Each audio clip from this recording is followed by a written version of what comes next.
नमस्कार दोस्तों, मैं हूं पवन टोकस और आज मैं आपके साथ साझा करने जा रहा हूं अपने विचार एक महाकाव्य के बारे में, एक वीर के बारे में, जिसके बारे में जिसका पराक्रम शायद अद्भुत है और अद्वितीय है। उसके बावजूद भी जिसको भुला दिया गया, विस्मृत कर दिया गया और अपने आप में शायद ये एक हरियाणा की और ब्रज की, ये जाटों की एक ऐसी कहानी है जिसको जिसको सब लोगों को जानना चाहिए था। पर शायद बहुत सारे लोगों की उदासीनता या जाटों की ना लिख पाने की क्षमता के कारण ये आज समाप्ति के दौर पे है। और उस महान योद्धा के बारे में लिखा है बलवीर सिंह करुण जी ने, जिनकी पुस्तक समरवीर गोकुल, जो उन्होंने ही सप्रेम मुझे भेंट दी थी, उसकी कुछ लाइनें हैं जो मैं चाहता हूँ कि सभी तक पहुँचें और उनका उनका अंतर्मन जागे और वो इस पुस्तक को या इस योद्धा के बारे में जानने का प्रयास करें। वीर गोकुल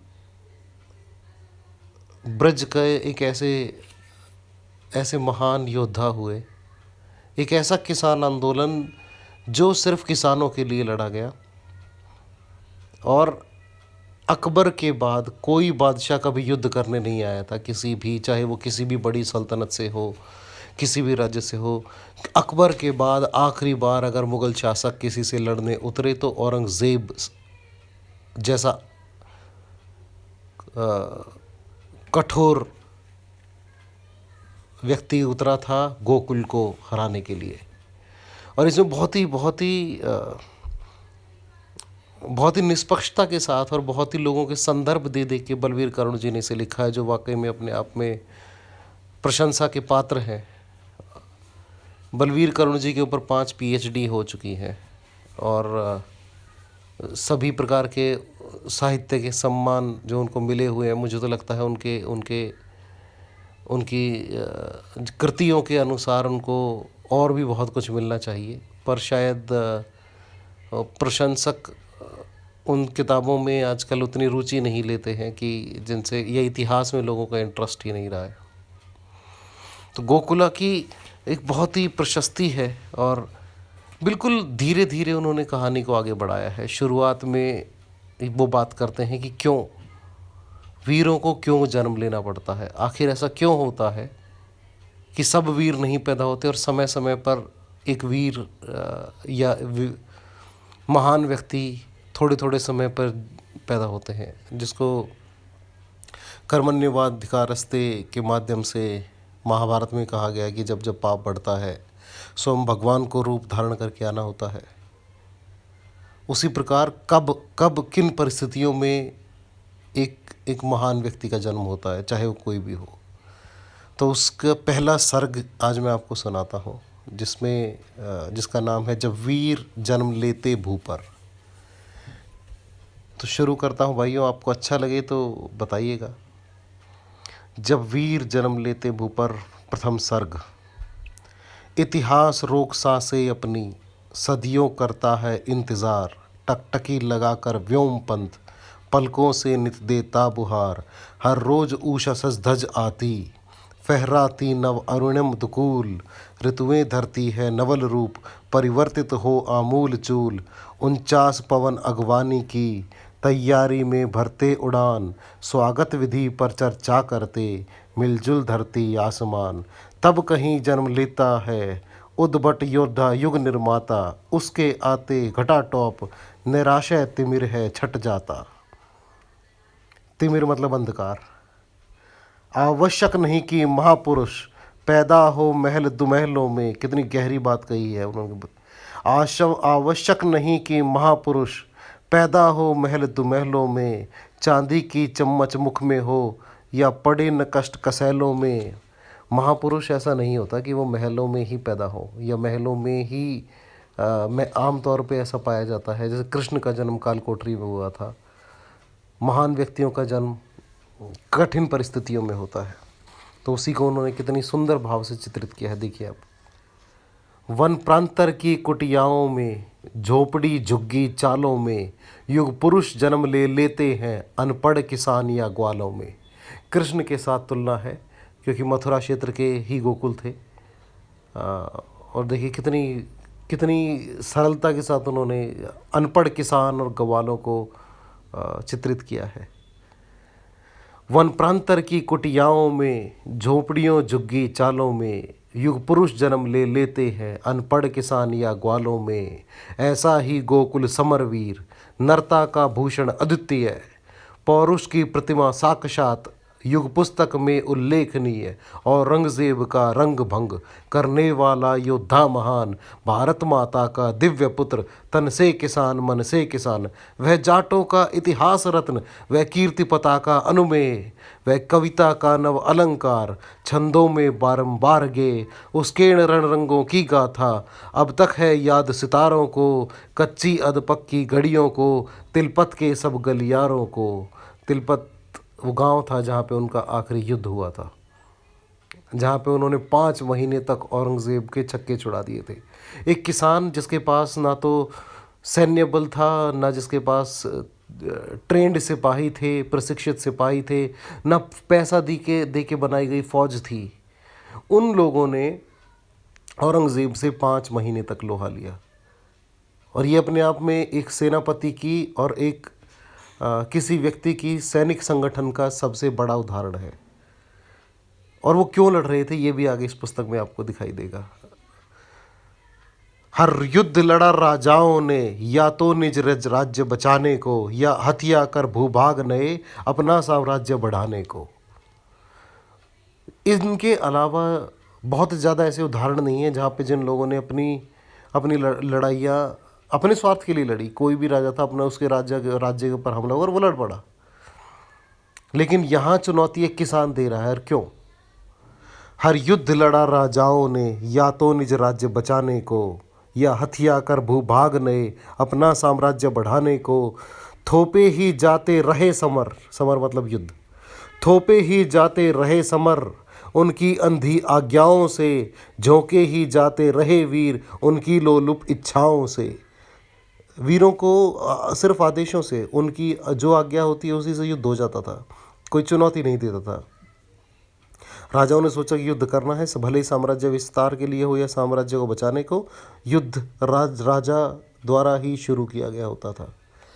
थोपे ही जाते रहे समर उनकी अंधी आज्ञाओं से, झोंके ही जाते रहे वीर उनकी लोलुप इच्छाओं से, बढ़ती घटती सीमाओं से, जनता को क्या लेना देना, नामों से परिभाओं से, जनता को क्या लेना देना। पर गोकुल तो था भूमिपुत्र, धरती को माँ कहने वाला, अधनंगा तन अधभरा पेट, हर शीत घाम सहने वाला, जिसके मंदिर थे खेत और आराध्य साध्य था नदेव, खुरपी हल और दरातिया, कसिया फावड़ा और पसेव। मतलब उसकी ज़िंदगी खेतों तक सीमित थी। उसको सिर्फ अपने खेत ही उसके मंदिर थे, और अन्न देव की पूजा करता था। और उसके जितने भी खुरपी हल दराती, जितने भी औजार किसानों के होते हैं, वो उसके लिए पूजनीय थे। ये पूजा के उपकरण रहे जिह्वा पर केवल राम नाम, घर का चबूतरा हर पौरी, मिट्टी का घर ही तीर्थ धाम। छल उद्यमों से असंपृक्त, सारल्य जिंदगी का गहना, कथनी करनी में एक रूप, ऐसे जीवन का क्या कहना। एक सामान्य किसान का चित्रण है, जैसा हमारा किसान होता है, जिसको किसी छल कपट से कुछ नहीं, कच्चा घर, उसी में खुश, अपनी छोटी दुनिया। जिनके गुण कर्म रहे वर्णित वेदों और पुराणों में, दुनिया भर के इतिहासों में, जनश्रुतियों में, आख्यानों में, सच्चे अर्थों में प्रगतिशील, जो रूढ़ि मुक्त ओ निर्विकार, वचनों पर दृढ़ ओ दम्भहीन, युद्ध स्थल में भट दुर्विनार। मुनि यास्क रचित जो निरुक्त है, जाट शब्द जो आटडार, जाटों को परिभाषित करता, कहता है लंबे केशधार। मुनि यास्क ने जो जाटों का चित्रण किया उसमें लंबे केश वाले, जो कि आगे चल के सिखों में भी ज़्यादा प्रबल रूप से दिखाई देता है कि बाल बड़े रखते थे वो, जो उस क्षेत्र के जो जाट थे, उनका चित्रण है। जट झट संघाते मिलता है अष्टाध्यायी में भी प्रमाण। अब वो संदर्भ दे रहे हैं किन किन पुस्तकों से उन्होंने संदर्भ लिया अष्टाध्यायी से।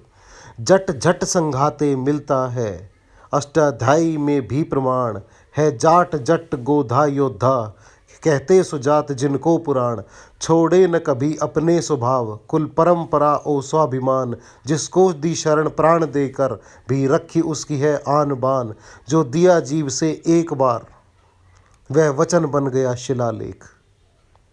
जो दिया जीव से एक बार वह वचन बन गया शिलालेख कुल खपे वंश मिट गए भले लेकिन निभती रही टेक।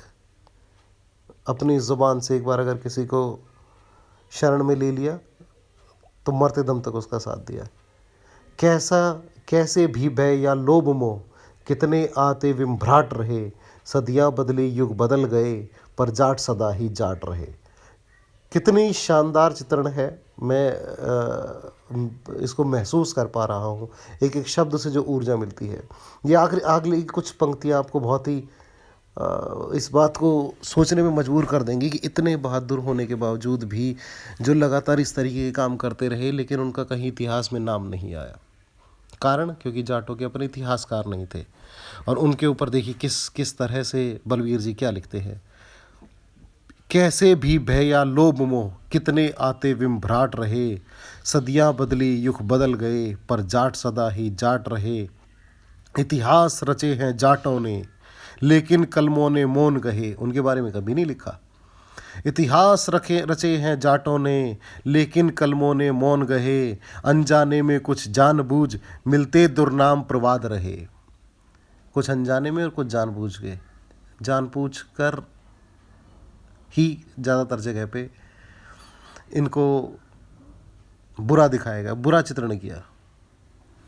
उनके उद्भव के बारे में कितने गर्हित आधारहीन किस्सा गोई में रचे गए पोथे थोते ओ तर्कहीन। जो गाल बजाने में प्रवीण, जो बकवास करने में माहिर होते हैं उन लोगों की बात कर रहे हैं। जो गाल बजाने में प्रवीण आशीर्वाद के विशेषज्ञ तलवार देख आंखें मूंदे हैं तथा कथित जो विज्ञ प्रज्ञा। वे अल्प बुद्धि वे अजल्प धनी जिनका जग केवल रहा तल्प लिख गए जठर से जट जाट हो जाने का वो महागल्प। वे परजीवी पादप जैसा जीवन जीने में पारंगत वे दरबारों के चाटुकार वे उदरमुखी वे युग पातक। उनको धिक्कार दिया है उन इतिहासकारों को जिन्होंने इनकी अवहेलना की, जिन्होंने इनको लिखा नहीं पढ़ा नहीं ये जान पूछ के आंखें मूंद ली। वे परजीवी पादप जैसा जीवन जीने में पारंगत वे दरबारों के चाटुकार वे उदरमुखी वे युग पातक। पर वे कल में हो गई धन्य जिनने वीरों की गाथा लिखी बलिदान लिखे रणधीरों के उनके कुणबे की व्यथा लिखी। गौरद गोवर्धन की पावन भू पर कौशिक गोपाल प्रसाद हुए जाटों के जोहर काव्य ग्रंथ लिख गए भारत विख्यात हुए। तो इनको किन किन ने लिखा उनका जिक्र है। पंडित गोपाल प्रसाद कौशिक उन्होंने लिखा और भी कई लोगों ने लिखा उनका जिक्र है बोली कुछ पंक्तियों में। ये बहुत ही जिस तरीके से वो अपना कर्टेसी देते हैं, जिस तरीके से उनका धन्यवाद करते हैं बलवीर जी, जिन लोगों ने लिखा है बहुत सुंदर तरीके से वर्णन है। सुनिएगा। गोवर्धन की पावन भू पर कौशिक गोपाल प्रसाद हुए जाटों के जोहर काव्य ग्रंथ लिख भारत में विख्यात हुए। ठाकुर गंगा सिंह जी तो कल तक हम सब के कितना पास रहे अध्यवसायी अनुपम लेखक चलता फिरता इतिहास रहे। लिख गए भरतपुर पर कितना जाटों का कुछ लिखा नहीं दहिया बी एस लिखित ग्रंथों को जिसने अब तक पढ़ा नहीं। बी एस दहिया उन्होंने भी बहुत कुछ लिखा है। उनका भी शुक्रिया अदा करते हुए लिखी है कुछ पंक्तियाँ उन्होंने। जब तक ही ऊल जुलूल मिथक या नफरत पूर्ण कल्पनाएं मानस पट पर अंकित हैं वे तब तक ही मृणा धारणाएं। जब तक आपके दिमाग में नेगेटिविटी चीज़ें रहती हैं तभी तक आप ऊल जलूल चीज़ों को सुनते हैं लिखते हैं। आओ अपने चिंतन दर्पण को झाड़ पोंछ उजलाएं हम उस नर नाहर गोकुल की यशगाथा को दोहराए हम जिसके सपनों तक में अपनी थी कहने को जागीर नहीं। अब आ रहा हूँ उसी पॉइंट पे। क्यों लड़ मरा वो जिसके सपनों तक में अपनी थी कहने को जागीर नहीं। धन था तो हल पर रखी मूठ फसलें उसकी तकदीर रही। सिर्फ एक हल उसके पास से, उसकी ले दे के प्रॉपर्टी। जिसके सपनों में अपनी थी कहने को जागीर नहीं, धन था तो हल पर रखी मूठ, फसलें उसकी तकदीर रही। उसको क्या सुख दुख देता था औरंगजेब का सिंहासन, उसको क्या लेना देना था दिल्ली पर हो किसका शासन। रूखी सूखी मिलती ही थी, भरपेट निडर वो सोता ही था। हल जोत भर बरस भर खेतों में, फसलें भी वह बोता ही था। कुछ औने पौने दाम उसे फसलों के मिल ही जाते थे, तन भी जो तो ढक जाता था, बच्चे भी पल ही जाते थे। चित्रण देखें आप कि उसको क्यों क्यों युद्ध को उसने ललकारा, भारत के सबसे ताकतवर सम्राट को, और सबसे ज़्यादा कट्टर और सबसे ज़्यादा निर्दयी जिसको माना जाता है, उसको एक किसान ने जिसके पास कोई धनबल नहीं था ललकार दिया। हिम्मत की गाथा देखिए आप उसे। फिर भी बैठे ठाले उसको दिल्ली पति से टकराने की, क्यों खुराफात उल्टी सूझी ना हक ही प्राण गंवाने की। हाँ, खुराफात ही सूझी थी, खुराफात थी मतलब हिमाकत, दुस्साहस क्यों था। हाँ, खुराफात ही सूझी थी उस जबर जाट मर्दाने को, इतिहास नया लिखना ही था उस रणबा के दीवाने को। वह एक बवंडर सा उठा, बैठा झट घेर खमंडल को, दुर्श चुनौती दे ही दी मुगलों के उस आखंडल को। मुखमंडल पर पोती स्याही, ना रंग रहा ना जेब रही। औरंग लाल लाली से है, औरंगाबाद, औरंगजेब नाम था, संधि विच्छेद उसका है। उसके ऊपर देखिए कितने बढ़िया तरीके से बलवीर साहब ने चुटकी ली है। मुखमंडल पर शो पोती शाही, ना रंग रहा ना जेब रही, और रंगजेब के लिए अरे तिलपत कांटों की सेज रही। आगे और द्वितीय सर्ग आ रहा है, लो ब्रिज में जन्मा वीर, वो बाद में सुनाऊंगा। अभी आप इसे सुन के बताएं मुझे क्या आगे प्रयास रखना चाहिए या इसमें कोई और सुझाव बदलाव की आवश्यकता है। कहानी है, धीरे धीरे जैसे आगे बढ़ेंगे आपको बताते चलेंगे।